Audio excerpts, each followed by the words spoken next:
Welcome to Tone Bros. My name's Casey. And I'm Colin. We're going to get started with our current topic of the day, guys. Has to do with the Supro Airwave. Yeah, new amp by Supro. New amp. So, really, this is Supro's take kind of on what Rev has been doing for a while. Similar.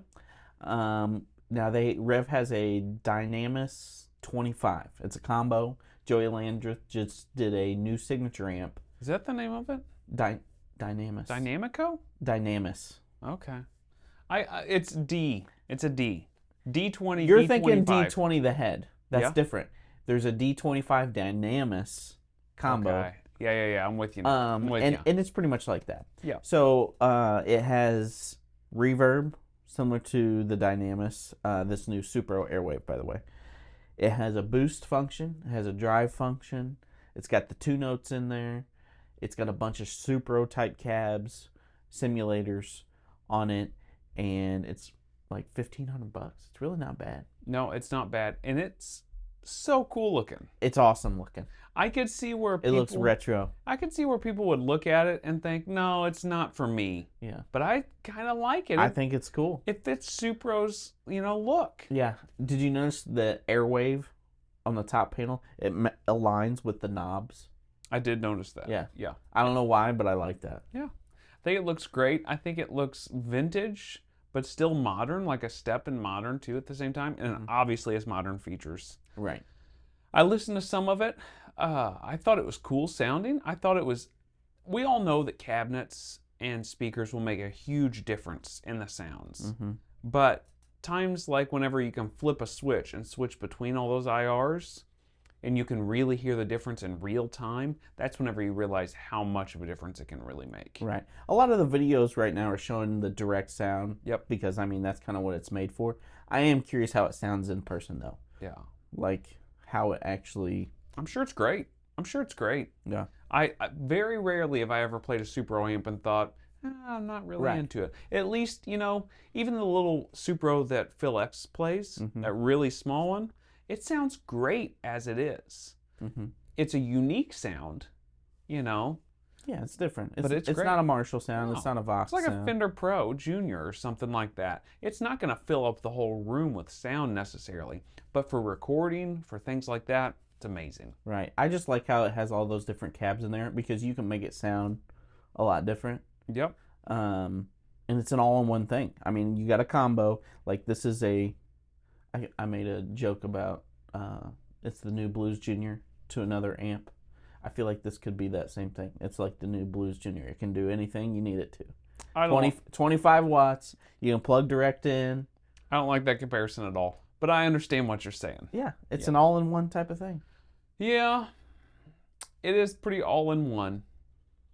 I will say, this compared to the Rev Dynamis, I'd still rather have the Rev. Okay, so I got a question, though. Here's my thing with it, I guess, as I'm thinking about it. Mm-hmm. You've got those different IRs you can turn over with a switch. Right, or upload new ones or whatever. Or upload new ones. There's all kinds of things you can do with it. But when are you going to use that, you personally? Me? Yeah. I think it would change depending on the room and the gig. I would use it. I think you go from combo to, if you got a small setup, you don't want a huge sound. I think it's interesting that people want all these IRs and want to go to all this direct options because they want consistency. And then they want to change the Then they're cabs. like, but every room I want to change the cab and change the IR. It's like, wait a minute. I thought you wanted consistency. People want to have their cake and eat it too, Casey. Yeah. They want it all. They want every option possible. So they're giving it to them. You can literally just stay on channel 1 if that's what you want. That's definitely what I would do. Yeah, I would have my favorite channel. Yeah, I don't think you need to complain about it. Yeah. I find it interesting. You just start talking about that and I was like, wait a minute though. Isn't the idea behind this whole thing is to have consistency from gig to gig, especially if you're going direct? Not always. Sometimes it's a convenience thing. Yeah. I don't like convenience. I know. It's because you're old school and you're with the dinosaurs. I'm not a fan of convenience. I think there's... Please make it more inconvenient for me. Okay, I'll give you 412 cabs for everything. Okay. No. We went through that whole thing. I think 412 cabs are perfect. Yeah, no. We just got to agree to disagree. But I do think that this whole... I think what Rev has done, what Supro is doing, I'm hoping that, some more people kind of follow suit. Now, Fender's trying to do it with the Tone Master. Fender, and now it's digital, it's not tube. I think so. They need a hybrid there. I think Fender could do a hybrid that would make a lot of people happy. I think Fender done a better job than anybody. No, I do. I haven't played these Rev amps. They've really only got side by side. So, but as in like for what I like, a minimalistic, no BS. You plug into that deluxe Tone Master, you get that DI sound with the IR that's built in it. It's built in. You can't change it. You can't. I think you can download different ones, but you can't change it on a knob. Yeah. Well, and there's only 2 options. Yeah, there's 2 options, which is all I want. That's what I'm saying. That's all I want. And it's digital. And it's digital. Yeah, if I was going that route, I'm saying. I like my standard deluxe reverb. Just plug it in, go, throw a mic in front of it if I need If you're going direct, do you think it matters if you get a digital or a tube amp? No, I don't think so. I don't think so. So what's different in having a mic on a tube amp or a digital amp? Because I think there's something about that like weird. So whenever you go through, if you're using an IR, I'm speaking, I guess I should say. If you're using an IR, you're converting the sound of whatever your amp is doing into a digital format to make it sound like a certain cab, and then you change the cab and everything else. Then you send it to a direct box, and then you send it out to front of house, and then they do all that EQing and change. Of course, they're doing EQing on the mic. However, it just feels like a lot of extra steps in between where if you're having to go that far with it, it feels like it's not a real far jump from like a digital modeler to me. I don't know. I don't either. Well, how do you feel about Friedman makes that like no mic cab simulator? That's genius. It's genius. Right. Yeah, it's only $100. Yeah, it's basically like a Sir makes one too. So it's almost like throwing a direct box in between your speaker cab and your amp itself. And then it's basically got a mic simulator and a cabinet simulator built in there, and you go right off of it. There's no options. That honestly, it's like, yeah, that is probably my favorite way of doing that. I could plug that into my deluxe in between the speaker and that, and then I could move it to the Marshall and put it in between there, and I can move it to any amp. It's always going to be a Marshall 412 sound. Right, it's going to be a Marshall 412 sound, which is what it is. But if that's the amp you're playing all the time, but I don't know what John Suhr's is based off of. I don't know if that's a Marshall style cabinet or what. But I love that idea because it's very simple, So you like that better than the built-in having a bunch of options and having to download different ones. Where do you sit with that and the Tone Master? Like if you have this deluxe, yep, and you're miking it, that's one thing. But let's say you're going direct. Yep. Would you rather have the digital Tone Master or this with like that Friedman type thing? I'd rather have that with the Friedman type thing, probably. Okay. Probably. Or get like a 2 notes version of it. I mean, there's a bunch of them. So if Fender made a tube amp with like a 2 notes type. You're kidding me. You're kidding me. I would rather have it. Yeah. Yeah. That's what I'm saying. Yeah. I'm not saying it doesn't. Yeah, I'm not saying it doesn't matter. Oh, buddy. Here we go. Got him. It is confusing, isn't it? Yeah. I'm not saying it doesn't matter. I guess my point of it all is I try at all costs not to go direct. It is my last ditch effort. So at that point, it sounds bad, but I've kind of submitted and given up. Like, my sound is going to be what my sound is. Sure. So maybe I shouldn't feel that way, but at that point I'm kind of like, well, I'm going to get something I can live with for this gig and get through it. And maybe that shouldn't be my mindset. Maybe my mindset should be more like you're saying, like maybe I should make it the best I possibly can. And that's where some of that stuff like Friedman's little IRDs. I have no idea. You know what I'm talking about, those little pedals? Oh, the preamp pedal type thing? Yeah, those are great. That's where that type of thing would be like probably my favorite option. The Tone King Imperial, and you just go straight to the house. Anyway, we got completely off the subject. Not really. This all has to do with it. Yeah, so this is a Supro Airwave. I think it's really cool. I do wonder how much of that. I'd probably find my favorite cab and never touch it again. That's fair. But I think there's lots of cool features. Like, how often are you going to play in? They got one that's like a really tiny 8-inch speaker. It's like, Yeah. how often are you going to do that in the mains? Not very often. Not very often. Not very often. It'd be cool for recording, I guess. Yeah. So. Let's go ahead and move into my main topic. Okay. So my main topic today is talking about kind of what we were just into, but how many watts do you need For your amp. for your amp? Yeah. Okay.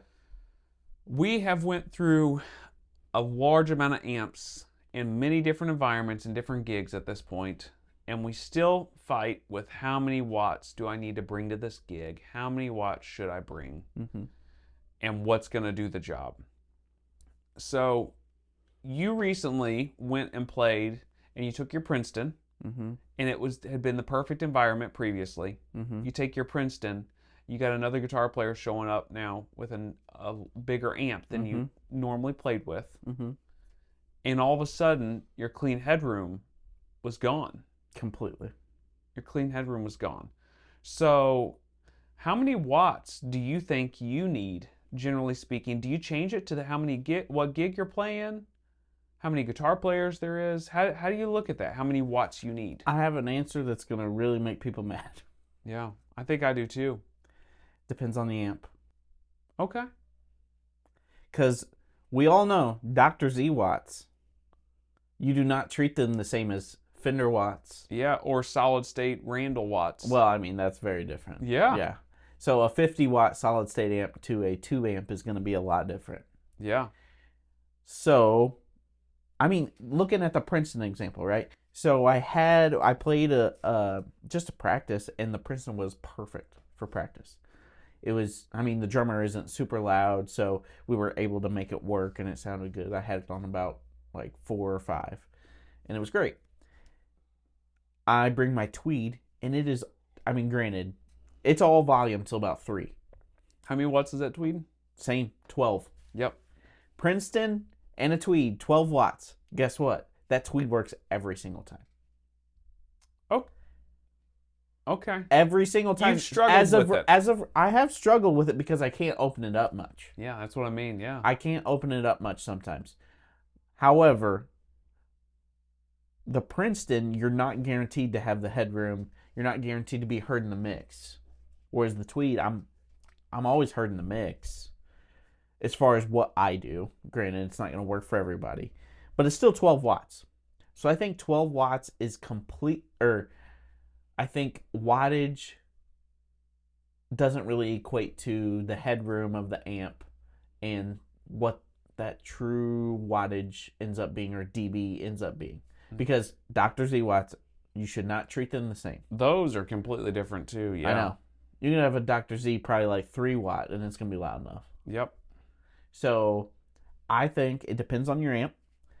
I do think 12 watts to 25 watts is about the perfect like gigging volume.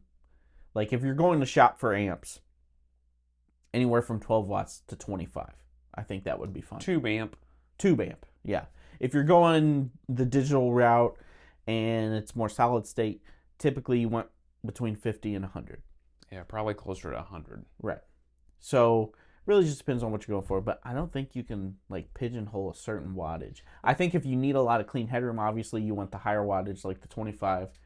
The Deluxe is 22. It's really like the perfect gigging amp. A Blues Junior, 15 watts. It works great because you got the master on it. But I like my Princeton. I like my Tweed. But the Princeton wasn't enough that one time. And the Tweed worked, and it was the same wattage. You know, and then you get in that whole thing of people talk about, well, I've got a 50-watt amp, but I've got a master on it. So I can work the master to get where I need to go. And that definitely works. Mm-hmm. I think some of those amps, like all amps, have a sweet spot. So there's a certain point and a certain level you want to be at to make them sound the best they can sound. However, that doesn't always work out. There's some companies, like Dr. Z's got a few masters on some of their amps. Two Rock has got a few masters on their amps that are both known for being fantastic. I think the Friedman stuff, all the post-phase inverter masters are supposed to be fantastic. The masters I've heard from Friedman have been really great.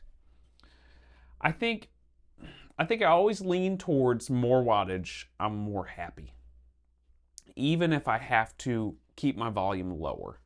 Because very rarely have I been in a scenario and thought to myself, like, I can't turn this thing up to make it sound at least decent, relative. I've had issues.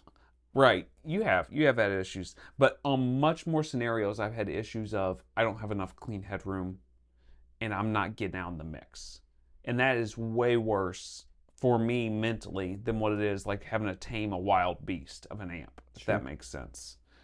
I'm more likely to turn the amp really low and then turn on an overdrive pedal just slightly, so it kind of gets me in a happy zone, and I've got an always on pedal then, but.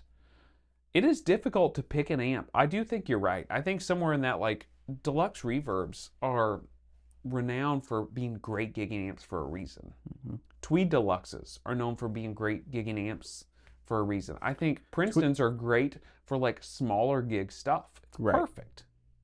You know, you play a smaller little club or something, fantastic.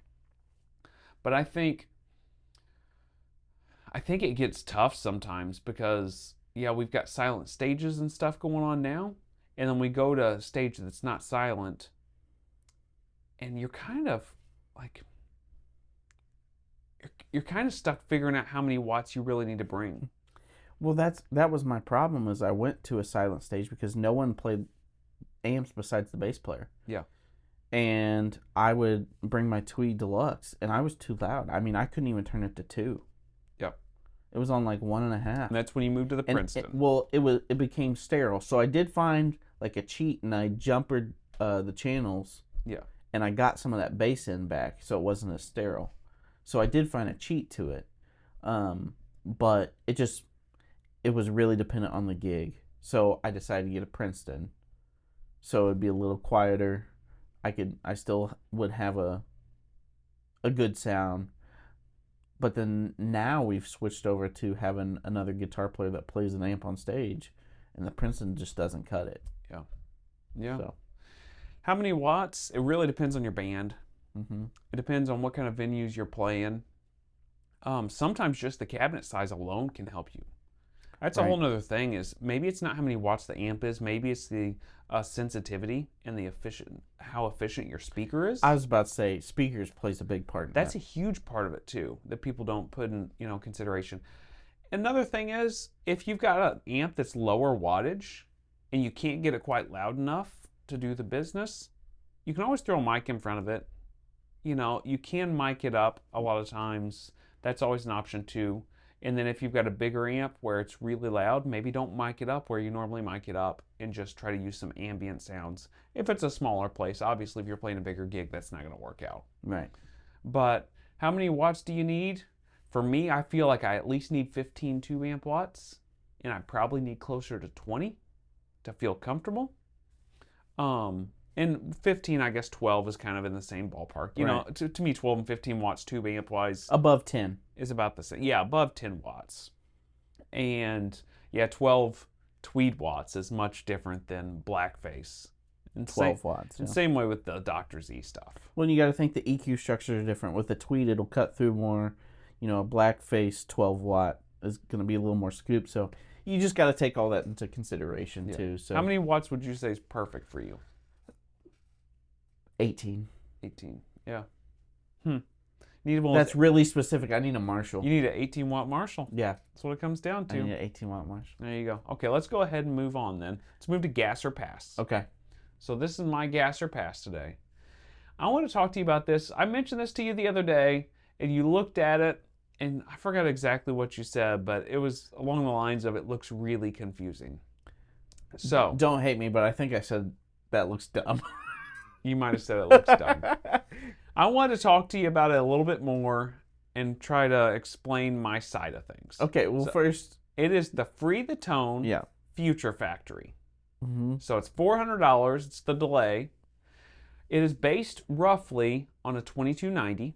That's why the display looks like it does. Okay, that makes sense. Because it's based on a 2290, which very similar style display. It has 4 presets built on the pedal. You can flip through, boom, boom, boom, boom, boom. Sure. It's got a tap tempo on there.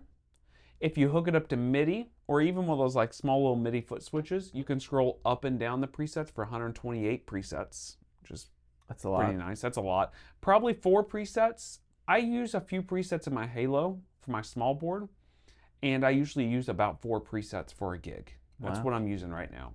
I've got 2 delays that are song specific, and then I've got a slap back, and then I've got a long delay. Okay. So, I mean, it's not like crazy different delays, but those 2 songs have specific time delays that I need. A dotted 8 on one. Okay. But 4 presets pretty much gets me where I need to be. Okay. So 2290 based, it sounds unbelievable. Yes, it looks a little confusing with all the buttons. There's only a couple knobs. There's so many side little panels. Yeah. And the reason for it is, like the 2290, pretty much everything you need to do on that thing is a push button and a knob. Push button and a knob. There's not like any deep menus. It's not like a DD500 or a Strymon timeline or even like an El Capistan where you got secondary menus. There's none of that. Everything you need to do is right there in front of you. You want to change, the degradation of the delays, you push the button and you change it. You want to change the modulation or whatever, you push the button and you change it. There's no back menu stuff. Mm-hmm. Still no interest? Okay, I want to clarify why I said it was dumb. It's because it looks crazy. It does look a little crazy. It looks nuts. Yeah. I mean, when you look at a pedal, you're like, I don't need Space Command. I really don't. Yeah, but it's simple. It looks confusing. No, I get it. It is simple from what you're describing. If that's true, in what you're describing, which I can't believe a word this guy says, but if what he says is true, I mean, it probably is simple. And it's probably just something I need to wrap my head around. Is it only digital sounds? Digital delay? It's just based on a 2290. So yes. There's one style of delay in the entire thing. Okay. Well, then that answers why I'm not interested. Okay. Because I don't care for digital delay that much. Okay. But you were a big fan of the 2290 whenever you played that flashback. The 2290 that was in the flashback, that is. Right. And I think you liked it in the HX1 also. I like it, but it's not... Like, I would much rather have an analog sound or a tape. Like an Echoplex sound. Now, I really think... Now, can it do dual heads on it? Yeah, you can actually set up... So if you set it up in stereo too, it's got 2 delay engines in it. So you can set up 2 delays. In each preset, you can set up 2 different delays at whatever time and rate that you want to have it at. That's pretty cool. So you can step on one preset and, have it totally different. And it can be set right to left, like stereo, in series or in parallel. So they can be running separately, and then the next preset is 2 separate delays, but they run in together.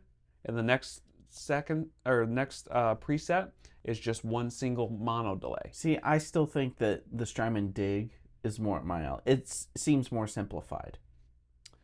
In my mind, it seems more simplified. Yeah, I think I would have to go that route. I'm just not a big digital delay guy. Yeah. And I think the Dig just kind of, if there's one sound I like, it's that. And I might as well just... You're on this Dig. I dig it. You dig it. Oh. Like Joe Dirt. What's Greg Cox say? Can you dig it? Can you dig it? Yeah, that's what he says. Joe Dirt says, life's a garden. Dig it. Yeah. Okay, so it's a pass for you? It's total pass. Okay. Not interested. It's a gas for me. I think that would be fantastic. That sound with an analog like the Strymon Brig.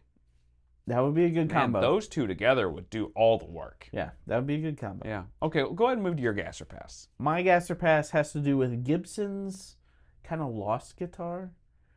So this was big in the 80s. Have you seen the Victories? Yep. We're going to have a display. This is the Gibson Victory. All right. This is what I would call the Paul Stanley / Paul Gilbert of Gibson. Right? Okay. They're only $2,500, but they kind of look PRS-ish. They look outlandish for Gibson. Would you ever be interested? I kind of did this as a joke, not going to lie. No, I would never be interested in that. And not that I'm against these Gibson Victories. They're so ugly. They're just ugly looking. They're so ugly. Like, the sounds are pretty good, and you know what? I would probably enjoy playing them. I probably wouldn't. But they remind me of the Paul Stanley guitar. They kind of look like something like Prince would play sometimes if it was in a wild color. I could see it. There's nothing good about it. There's nothing redeeming about this guitar. There's some cool colors. No, I'm not a fan of any of those colors. I'm not a fan of any of those guitars. No, it's a no. I bet there's great sounds out of them. I don't care. I don't care. We're going to get a lot of flack for this. That's okay. A lot of people love this guitar. Is there a lot of people that love this guitar? No, there's not.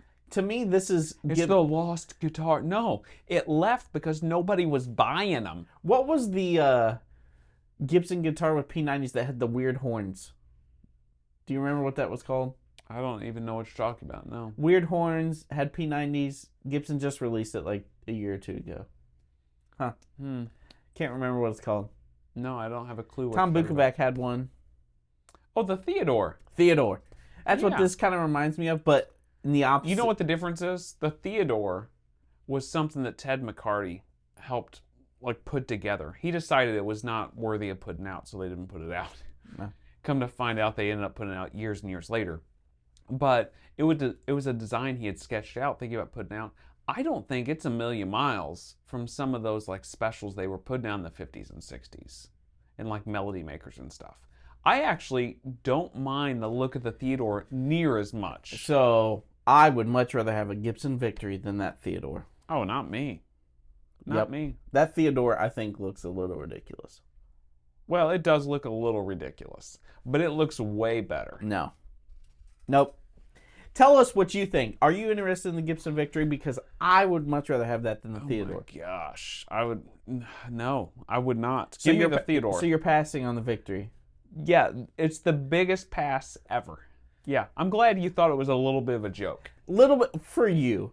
I was kind of being serious though, because I bet if you put coil splits in it, on a serious note, oh man, I bet if you put a Floyd Rose on it, and you put two more pickups in the middle, and then no, there's nothing. No, I think you can make it a great guitar. Yeah, you could. Anyways, you want to go ahead and move to your main topic? All right. This main topic has to do with kind of playing out live.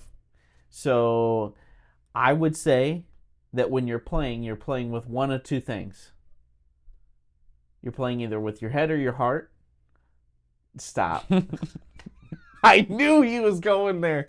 I knew it. If you're playing with things at a live show, I'm talking about guitar. And anyways, you're either playing with your head or your heart. This right here. Yep. Or right here. Yeah. Right? Yeah. So what are the benefits with playing with your head or your... Are we going to be able to sit through this?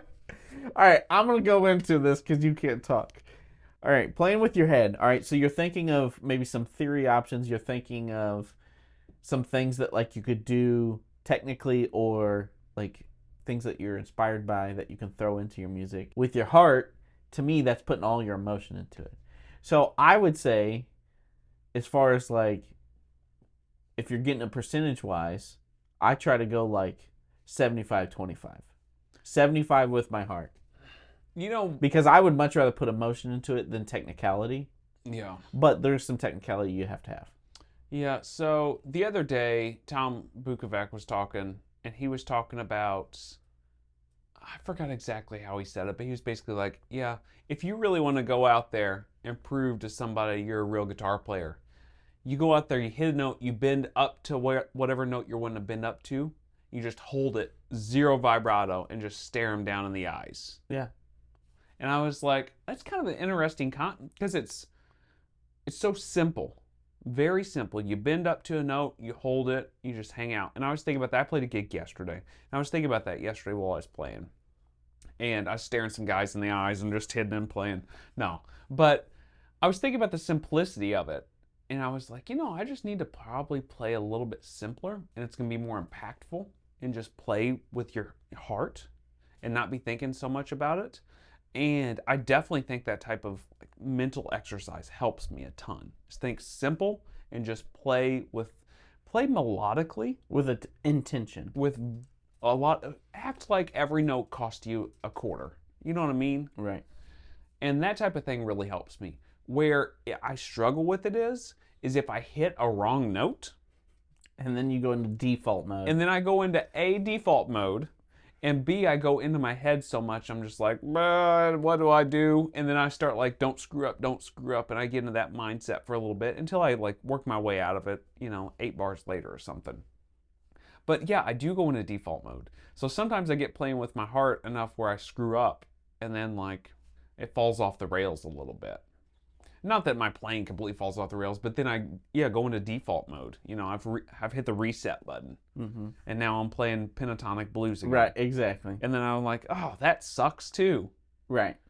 So I think it's really important to try to play with your heart as much as possible, knowing that there are a few parts in every song that you're going to have to play with your head and know, like, this is the lick. I need to nail this certain section because it's iconic. Right. This solo, like I think a lot of times the first half of a solo is pretty iconic. Then I think there's a little middle bit of most solos that are kind of like, you could do whatever you want to in there. And then there's the last like 2 bars that are usually like a big lead up to a high note or whatever it is that's pretty iconic also. And that's what I kind of think of when I go to solos. So of course you got to play with your head some, but I do think that if you can get to the point where you can play 80% with your heart and you're just playing, you'll be a much happier guitar player, and I think it'll resonate with other people more. I think people can see it. Oh, for sure. Well, they can feel it, and like, you talk about, and it's kind of cliche, but like a band's vibe, it all goes into that. Yes. You know what I mean? So if you're just hitting notes for the sake of hitting notes, it's not that inspiring. No, it is not. No, I was actually in the middle of playing a little solo line in one section yesterday, and that's when that Tom Bukovac thing kind of popped in my head. I was like, what am I doing?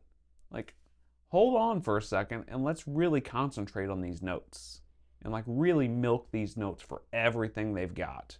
And kind of like that Jack Pearson thing where he hits a note and he lets it just about die out, and right as it starts to die out, he throws a little bit of vibrato in there, and all of a sudden the note like opens up and blooms again. And kind of went into some of that stuff. And that helps me. Whenever I start really thinking about the notes and how they melodically fall together, that helps me play with my heart a little bit more, even though I'm kind of thinking about what I'm doing. Sure. Like so much of it's, I'm thinking about how to express what I'm wanting to get across. Yeah, if that makes sense. You're thinking about how you can play with yourself. Yeah. It's very, very confusing. Oh, you missed it. I missed it. Okay. Anyways, so hope you enjoyed this episode. We really think that, we want to make sure that the musicians that watch this, it's like, we're giving you some tips or maybe something to think about. The idea is to just make you more passionate about your playing. Maybe think about it a little bit more. So anyways, that's the whole plan. So hope you guys enjoyed the episode. We'll talk to you here soon. See you guys next week. See ya.